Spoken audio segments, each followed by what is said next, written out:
नमस्कार। आज हम केमिकल काइनेटिक्स में सूडो फर्स्ट ऑर्डर रिएक्शन के ऊपर बात करेंगे। देखिए, जो नया नाम है वो है सूडो। सूडो का मतलब होता है फॉल्स, इमेजिनरी, हिंदी में बोलते हैं छदम। तो नाम हुआ छदम प्रथम कोटि अभिक्रिया, सूडो फर्स्ट ऑर्डर रिएक्शन।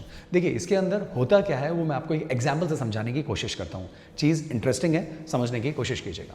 मान लीजिए दो रिएक्टेंट हैं ए एंड बी, जो कि आपस में रिएक्शन करके प्रोडक्ट बनाते हैं सी एंड डी, राइट। मान लीजिए ए और बी रिएक्शन करके जब सी एंड डी बनाते हैं तो मैं कहूँगा इनके लिए रेट लिखिए, और जो रेट होगी मान लीजिए वो ए पे भी डिपेंड करती है और बी पे भी डिपेंड करती है। रेट लॉ है, स्टोइकियोमेट्री 1:1 है। मान लीजिए थोड़ी देर के लिए एलिमेंट्री रिएक्शन है तो दोनों के ऊपर रेट डिपेंड करती है। बोला जाए ऑर्डर ऑफ रिएक्शन क्या होगा, तो आप ऑर्डर ऑफ रिएक्शन बोलेंगे 1 + 1 = 2।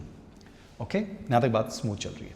अब मैं अगर आपसे ऐसा कहूँ कि इन दो रिएक्टेंट में से किसी एक रिएक्टेंट को बहुत एक्सेस में ले लूँ, बहुत एक्सेस में, एग्जाम्पल वापस उठाते हैं, A + B gives C and D. मान लीजिए ए को तो हम लें 0.1 टाइम 0 मान लीजिए, यहाँ पे कुछ समय बीत जाने के बाद, तो 0.1 ले लेते हैं। इसको मैं एनसीईआरटी का एग्जाम्पल है इसलिए वही वैल्यू ले रहा हूँ, नहीं तो आप और ज़्यादा अमाउंट में भी लिया जा सकता है। 10 मान लेते हैं, इसको ले लेते हैं 10 मोल। जो भी वॉल्यूम है वो दोनों के लिए सेम ही रहेगा कंटेनर का। तो ये 0.1 मोल है, समझने के लिए ये 10 मोल है। ये शुरुआत में 0:0 1:1 रेशो में रिएक्ट करके 1:1 ही बना रहे हैं, तो 0.1 इसके 0.1 से रिएक्ट करेगा तो ये तो खत्म। 0.1 से रिएक्ट भी कर लेगा तो ये 9.9, जो कि 0.1 अगर आप जोड़ेंगे तो 10 होगा, तो 9.9 ही बचेगा। ये 0.1 बन जाएगा क्योंकि 1:1 रेशो में ही बन रहा है, ये भी 0.1 मोल बन जाएगा। फाइन। अब मैं क्या कहना चाह रहा हूँ उसको समझ लीजिए। मैं ये कहना चाह रहा हूँ कि जब ये रिएक्शन करी है और इसमें किसी इस एक अमाउंट को जब आपने एक्सेस में ले लिया है तो होता क्या है, होता ये है कि जो रेट होगी वो होनी तो क्या चाहिए, rate should be equals to the concentration of A and concentration of B. लेकिन बी को आपने इतना एक्सेस में ले रखा है कि इसकी कंसंट्रेशन में कोई सिग्निफिकेंट चेंज नहीं आ पाएगा, क्योंकि उसको आपने बहुत एक्सेस में ले रखा है। कोई चीज़ एक्सेस में अगर आपने ले रखी है, उसमें से अगर थोड़ा सा आपने निकाल भी लिया तो उससे कोई सिग्निफिकेंट चेंज उसकी कंसंट्रेशन में नहीं आने वाला है। इसीलिए इसकी कंसंट्रेशन में कोई चेंज आएगा नहीं, और अगर किसी के रेस्पेक्ट में कंसंट्रेशन में चेंज आता नहीं है तो उसके रेस्पेक्ट में रेट में चेंज कैसे आएगा फिर, क्योंकि रेट में आता ही चेंज कंसंट्रेशन में चेंज की वजह से। लेकिन किसी एक को आपने इतना एक्सेस में ले लिया कि उसमें आने वाला चेंज इतना छोटा कर दिया है आपने रिएक्शन का कि उसमें कोई हम सिग्निफिकेंट चेंज प्रिडिक्ट ही नहीं कर पा रहे। इसीलिए बी के रेस्पेक्ट में रेट पर कोई फर्क नहीं पड़ने वाला, तो बी का कंसंट्रेशन क्या हो गया, जो है वही रहने वाला है। तो रेट इज इक्वल्स टू के, और बी की जो कंसंट्रेशन है वो भी फिक्स्ड ही हो जाएगी।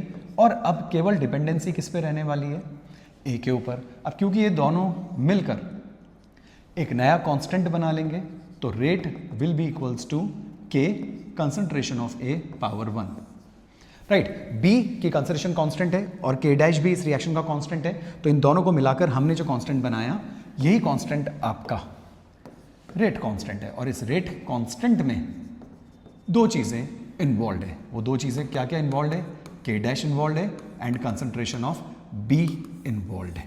यहाँ तक बात आपको समझ में आई होगी। तो सूडो फर्स्ट ऑर्डर में क्या कहना चाहता हूँ, सूडो फर्स्ट ऑर्डर में मैं ये कहना चाहता हूँ कि रिएक्शन में पार्टिसिपेट तो दो रिएक्टेंट्स कर रहे हैं, लेकिन रेट की जो डिपेंडेंसी है वो किसी एक पर ही है। यानी देखा जाए तो इसका ऑर्डर ऑफ रिएक्शन 2 होना चाहिए था, लेकिन किसी एक कंपोनेंट को एक्सेस में करके रेट केवल आपने किसी एक पे डिपेंड करवा दी।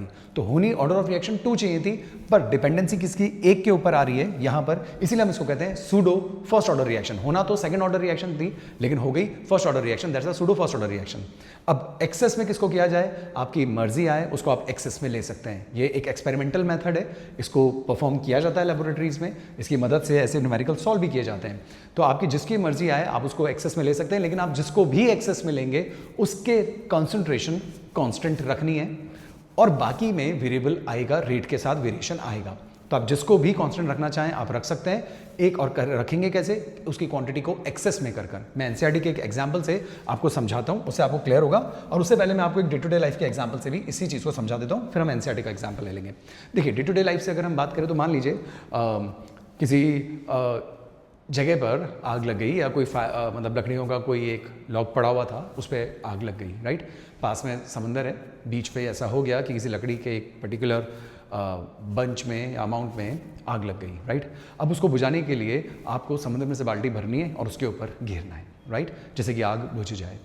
अब यहाँ पर आग लगी हुई है, पानी डालकर आपको आग को घेरना है। अब मैं क्या कहना चाह रहा हूँ उसको आप गौर कीजिएगा। जब आप समंदर से बाल्टी निकाल कर ला रहे हैं तो बात है कि समंदर की क्वांटिटी में चेंज आएगा, क्योंकि समंदर से एक बाल्टी पानी निकल गई तो समंदर की क्वांटिटी में पानी में कमी आई है, लेकिन क्या ये कमी सिग्निफिकेंट है? आप एक बाल्टी, 2 बाल्टी, 3 बाल्टी, कितने भी बकेट्स आप वहाँ से निकाल कर लाइए और इस आग को बुझाने की कोशिश कीजिए। जो आग के बुझने की जो रेट है वो इस बात पे डिपेंड करेगी कि आग यहाँ पे कितनी ज़्यादा लगी हुई है, राइट? क्योंकि पानी बहुत ज़्यादा है और आग यहाँ पे जो लगी हुई है वो कितने एरिया में लगी हुई है। जितने एरिया में लगी होगी उतनी बाल्टियाँ आप वहाँ से उठा लेंगे, उतने बकेट्स आप वहाँ से लेकर आ जाएंगे। तो यहाँ पर आग के बुझने की रेट इस बात पर डिपेंड करेगी कि कितने बड़े एरिया में आग लगी हुई है। इस बात पर बिल्कुल डिपेंड नहीं करेगी कि कितना सारा पानी आपके पास है जो आग को बुझा रहा है, क्योंकि पानी तो आपके पास बहुत एक्सेस अमाउंट में है, तो वहां से आप कितना भी पानी ले लीजिए उनकी कॉन्सेंट्रेशन में कोई चेंज आने वाला नहीं है। यहां पे जो आग बुझेगी उसकी रेट इस बात पे डिपेंड करेगी कितने एरिया में आग लगी हुई है। यानी कि अब आप समझ गए होंगे कि ए और बी में से अगर बी यानी समंदर बहुत एक्सेस अमाउंट में है और ए जो लकड़ियों का जो जलने का जो एरिया है वो अगर कम है, तो हम इसी बात पर डिपेंड करेंगे कि एरिया कितना बड़ा है। जितना बड़ा एरिया होगा पानी उतना ज़्यादा लग जाएगा, जितना बड़ा एरिया होगा पानी उतना आता जाएगा, लेकिन पानी की कंसंट्रेशन में कोई चेंज नहीं आएगा, समंदर के पानी के अमाउंट में कोई चेंज नहीं आएगा। आग बुझने की रेट में चेंज इसी हिसाब से आएगा कि यहाँ पे कितने एरिया में आग लगी है। तो पानी के रेस्पेक्ट में, समुद्र के रेस्पेक्ट में इसके बुझने की रेट का कोई लेना देना नहीं है। इसके बुझने की, बंद होने की आग की रेट का लेना देना इस बात पर है कि आग कितने एरिया में लगी है। समुद्र पानी इतना ज़्यादा है कि वहाँ से हम कितना भी पानी निकाल लें कोई फर्क नहीं पड़ेगा। तो समंदर के रेस्पेक्ट में, सी के रेस्पेक्ट में कोई चेंज नहीं आना है आग के बुझने में। इस बात से चेंज आएगा कि आग कितने एरिया में लगी हुई है। उम्मीद करता हूँ आपको कॉन्सेप्ट समझ में आया होगा। अब हम इसको एनसीईआरटी के कॉन्सेप्ट से समझने की कोशिश करते हैं। आइए देखिए, एनसीईआरटी में इस ऑर्डर को जो एनसीईआरटी में एग्जाम्पल दिया है उसमें दे रखा है, पहला एग्जाम्पल दे रखा है हाइड्रोलिसिस ऑफ एस्टर, जिसको मैं आपके सामने लिख भी देता हूँ। वैसे पूरा लिखने की जरूरत नहीं है, जब हम ऑर्गेनिक डिस्कस करेंगे तब इन रिएक्शंस को मैकेनिज्म के थ्रू पढ़ेंगे, सब डिटेल्स वहाँ देखेंगे। अभी सिर्फ शॉर्ट में जितना काम का है उतना मैं बता देता हूँ। एस्टर में वाटर डाल दिया जाए, कैटलिस्ट, तो ये आपको देता है अल्कोहल एंड कार्बोक्सिलिक एसिड। अभी क्या बन रहा है उनके फॉर्मूले से कोई लेना देना नहीं है, हमारा पर्पस है यहाँ 1 मोल है, यहाँ 1 मोल है, यहाँ 1 मोल है, यहाँ 1 मोल है। शर्त यह है कि पानी को हमने क्या कर दिया, एक्सेस कर दिया। आप चाहें तो एस्टर को भी एक्सेस कर सकते हैं, ये कोई नियम नहीं कि पानी ही एक्सेस में हो, आप एस्टर को भी एक्सेस में कर सकते हैं। एस्टर को एक्सेस में कर देंगे तो रेट फिर वाटर पे डिपेंड करेगी, वाटर को एक्सेस में कर देंगे तो रेट एस्टर पे डिपेंड करेगी। कुछ भी किया जा सकता है, कुछ भी, कुछ ऐसा नहीं है कि पानी को ही हमेशा एक्सेस रखना है। एनसीईआरटी में इसको एक्सेस किया, जिसको एक्सेस किया है उसके रेस्पेक्ट में बात करेंगे। अच्छा, इस क्वेश्चन को परफॉर्म कर लेते हैं जैसे पहले किया। एनसीईआरटी 0.1 लिया, इसको 10 मोल्स ले लिया, ये शुरुआत में 0 0, ये कितना 0, इसका तो 0.1 ही खत्म होगा तो 9.9 मोल्स, जिसको हम ऑलमोस्ट 10 मोल ही मान लेंगे क्योंकि ज़्यादा चेंज है नहीं। ये 0.1 मोल बन जाएगा और ये भी 0.1 मोल बन जाएगा। मैं न्यूमेरिकल करना बता रहा हूँ आपको, ध्यान दीजिएगा। अब यहाँ पे रेट जो होगी वो केवल किस पे डिपेंड करने वाली है, वो डिपेंड करने वाली है केवल एस्टर पे। तो हम लिख तो देते हैं दोनों को कि वैसे तो डिपेंड करनी चाहिए थी एस्टर और वाटर की कंसंट्रेशन दोनों पर, लेकिन डिपेंड वो केवल किस पे करती है, डिपेंड वो केवल करती है एस्टर की कंसंट्रेशन पर, क्योंकि वाटर की कंसंट्रेशन क्या रहने वाली है, कांस्टेंट रहने वाली है। तो इन दोनों को मिलाकर एक नया कांस्टेंट बन जाता है और वही है आपका रेट कांस्टेंट के और कंसंट्रेशन ऑफ द एस्टर। आगे बात समझ में। अब यहाँ पे अगर बात की जाए तो व्हाट इज के, तो हम कहते हैं के इज के डैश कंसंट्रेशन ऑफ वाटर। यहाँ पे पूछा जाता है कि यहाँ कंसंट्रेशन ऑफ वाटर क्या रखा जाएगा, ये बहुत ही यूनिक कॉन्सेप्ट है। तो यहाँ पे कंसंट्रेशन ऑफ वाटर जो रखा जाता है वो रखा जाता है 55.55 मोल्स पर लीटर। अब लोग कहते हैं कुछ भी रख दें, यहाँ कैसे पता पड़ा आपको 55.55? मैं कहता हूँ हमेशा वाटर की जब कंसंट्रेशन रखनी है तो यही रखिए। क्यों? मैं यहाँ से इसी क्वेश्चन से समझाने की कोशिश करता हूँ, बाकी तो आप कैसे भी समझ सकते हैं। पानी की कंसंट्रेशन निकालनी है मतलब मोलैरिटी निकालनी है, तो मोल्स किसके होंगे, वाटर के, और वॉल्यूम किसका होगा, सोल्यूशन का। लेकिन आपको ये पता है कि यहाँ पे पानी बहुत ज़्यादा एक्सेस में है, तो जो सामने वाली चीज़ है उसको तो हम लिमिटिंग ही मानेंगे, उसका तो वॉल्यूम भी बहुत कम मानेंगे क्योंकि पानी की क्वांटिटी एक्सेस में है। तो वॉल्यूम भी केवल पानी का ही कंसिडर करना है आपको। तो वॉल्यूम ऑफ सोल्यूशन की जगह आप volume of water he consider कर लीजिए। अब मोल्स ऑफ वाटर ऑलमोस्ट कितने हैं यहाँ पे, 10 mole, right. And volume of the solution, अब ये कैसे लाएं, वॉल्यूम ऑफ वाटर कहाँ से लाएं? तो आपको ये बात पता है कि पानी के लिए अगर बात की जाए तो डेंसिटी जो होती है पानी की होती है 1 ग्राम पर एम एल पर 1 ml, राइट। 10 मोल वाटर है, 10 मोल वाटर है तो वो 10 मोल मतलब 180 ग्राम्स वाटर हो गया, क्योंकि पानी के 1 मोल का वजन जो होता है वो 18 ग्राम्स होता है, तो 10 मोल का 180 ग्राम्स हो जाएगा।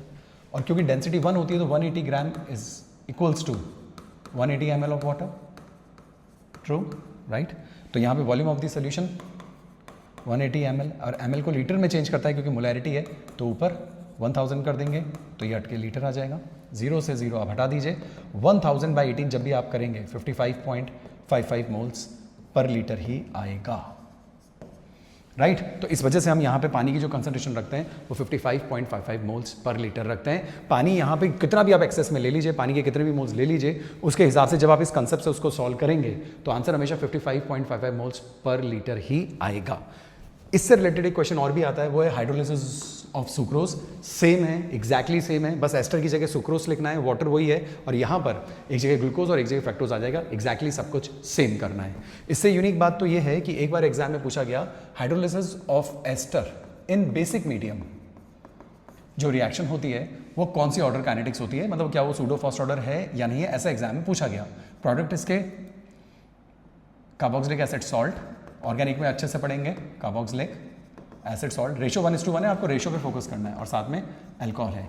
तो ध्यान रहे जब कुछ भी ना दिया जाए तो ये याद रखिए कि रेट जो होती है के एस्टर और NaOH दोनों पे डिपेंड करती है, और इसके लिए जो ऑर्डर ऑफ रिएक्शन होता है वो 2 होता है। अगर कभी भी कुछ भी इन्फॉर्मेशन ना दी जाए और ये पूछा जाए कि hydrolysis of ester in acidic medium, जो अभी देखा आपने, तो उसको तो सूडो फर्स्ट ऑर्डर रिएक्शन में रख दिया, कोई वाटर एक्सेस में लिया।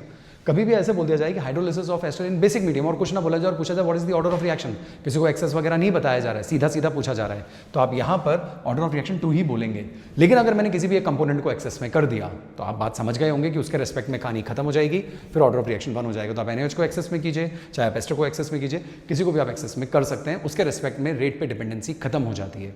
तो उम्मीद करता हूं आपको कॉन्सेप्ट समझ में आया होगा। जिस तरीके से सूडो फर्स्ट ऑर्डर होता है ऐसे सूडो सेकंड ऑर्डर भी होता है, लेकिन ये सब कॉम्प्लिकेटेड केसेस हैं, इसीलिए केवल इसी केस को डिस्कस किया जाता है। तो in short order of reaction 2 होना चाहिए था, लेकिन एक को एक्सेस करके उसकी कंसंट्रेशन का चेंज नेग्लिजिबल करके हमने डिपेंडेंसी दूसरे वाले पे डिपेंड करवा दी, इसलिए ऑर्डर भी उसी पे डिपेंड कर रहा है। इसीलिए ऑर्डर ऑफ रिएक्शन 2 होना चाहिए था, लेकिन एक्चुअली ऑर्डर ऑफ रिएक्शन 1 ही हो गया है। इसीलिए इन टाइप की रिएक्शन को कहते हैं सूडो फर्स्ट ऑर्डर रिएक्शन। उम्मीद करता हूं कंसेप्ट आपको समझ में आया होगा। धन्यवाद।